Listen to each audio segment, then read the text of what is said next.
हीना voice में आपका स्वागत है। मेरे पति रामदास जी के देहांत के बाद मैं अपने एकलौते बेटे के यहाँ रहती थी। मेरी बहू का एक अलग ही रूप मुझे देखने मिला, साथ ही बेटे का भी। दोनों के मन में क्या है मैं अच्छे से जानती हूँ। वो चाहते हैं कि मैं वृद्धाश्रम चली जाऊँ।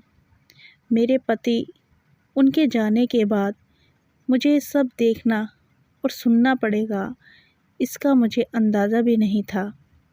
पर मैं मन मान कर अपने बेटे और बहू की बातें सुनकर भी यहाँ रहती थी, क्योंकि मुझे मेरे पोते और पोते दिखाई देते थे। उनकी झलक पाकर मुझे सुकून मिलता था। घर के बाहर एक टीन की झोपड़ी में रहती थी। मेरी बहू को कोई दिक्कत नहीं हो, इसलिए मैं घर के बाहर रहती थी। बेटे ने थोड़ी मेहरबानी की तो ऊपर टीन की चादर लगवा दी। समय समय पर थोड़ा राशन दे देता था तो मैं अपना बनाकर खा लेती थी। मैंने अपने बेटे को कह दिया कि मेरी वजह से उन दोनों को कोई प्रॉब्लम नहीं होगी, बस मुझे यहीं रहने दें, इसी घर में मुझे मर जाने दें। मैं बस यही चाहती हूँ। मैं अपने आप को खुशकिस्मत समझती हूँ कि मेरे बेटे और बहू कम से कम मेरे लिए इतना तो कर रहे हैं। मेरा बेटा सुबह 9 बजे नौकरी जाता और बच्चे भी उसी समय स्कूल जाते। फिर शाम को 6 बजे मेरा बेटा वापस आता, बच्चे 3 बजे आते। उन्हें आते जाते निकलते देख मुझे बड़ा सुकून मिलता। मेरे पति के दोस्त जब कई दिनों बाद आए, मेरे पति के दोस्त थे, उनकी पत्नी का भी स्वर्गवास हो गया था। उस समय पर वो हमारे घर पर आया करते थे। उनसे हमारे अच्छे रिश्ते थे। उनका घर हमारे घर से थोड़ी दूरी पर था। पैरों में समस्या हो गई थी, ठीक से चल भी नहीं पाते थे। वो बड़े दिनों बाद मेरे यहाँ आए। मुझे उन्हें देखकर अच्छा लगा। उनका हाल भी मेरी तरह ही था।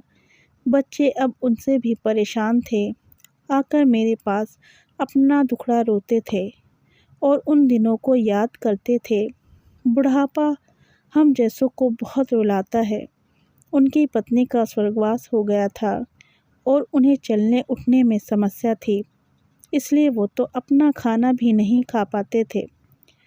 मेरे पास आए तो मैं समझ गई कि यह इतनी मुसीबत में चलकर पुराने दोस्तों के यहाँ चाय और खाने की चाह में ही जाते होंगे। उनकी भी अपनी मजबूरी थी। वो आए तो मैंने उनके लिए खाना बनाया और उन्हें खिलाया। मना कर रहे थे नहीं खाना, लेकिन मुझे पता था कि उनको भूख लगी है। बहू ने खाना नहीं दिया। मेरी बहू ने मुझे और उन्हें खाना खाते देख लिया। वो कुछ भी ना बोली। ऐसे ही वो यहाँ 2-3 बार आए। जब भी वो आते मैं उन्हें खाना खिलाती। फिर उनके जाने के बाद जब मेरा बेटा आया तो बहू कहती कि तुम्हारी माँ कितनी बेशर्म है, पता नहीं किस किस को आजकल बुलाकर खाना खिला रही है। बड़ी मुश्किल से कमाया जाता है और ये लुटाने में लगी है। इनका राशन बंद करो, कुछ दिन भूखी रहेंगी तो अकल ठिकाने आएगी। मैंने कहा कि मैं अपने हिस्से का उन्हें खिलाती हूँ, तुम्हारे पिता के पुराने मित्र हैं। फिर भी बहू का उल्टा सीधा बोलना शुरू रहा। घर के बाहर रहकर इनको आज़ादी मिल गई है, पता नहीं क्या क्या करती है। बेटा भी बोला कि कुछ दिन भूखा ही रहने दो इन्हें। मुझे मेरे बेटे ने घर के पीछे सीढ़ी के पास ले जाकर बैठा दिया। कहा कि अब यहीं बैठो। मेरे तो अब आंसू भी सूख गए थे। अगले दिन मुझे खाना नहीं मिला। मेरे टीन के उस छोटे से कमरे को बहू ने तोड़ दिया। तब मुझे लगा कि जब मैं गलत कर रही हूँ। एक दिन पूरा भूखा रहने के बाद मैंने सोचा कि मैं गलत कर रही हूँ। मुझे अब अपने बेटे के यहाँ नहीं रहना चाहिए और शायद गलती थी मेरी ही परवरिश में कोई कमी रही है, तभी तो यह परिणाम आया। अगली सुबह मैंने अपने बेटे को कहा कि मुझे वृद्धाश्रम छोड़ा।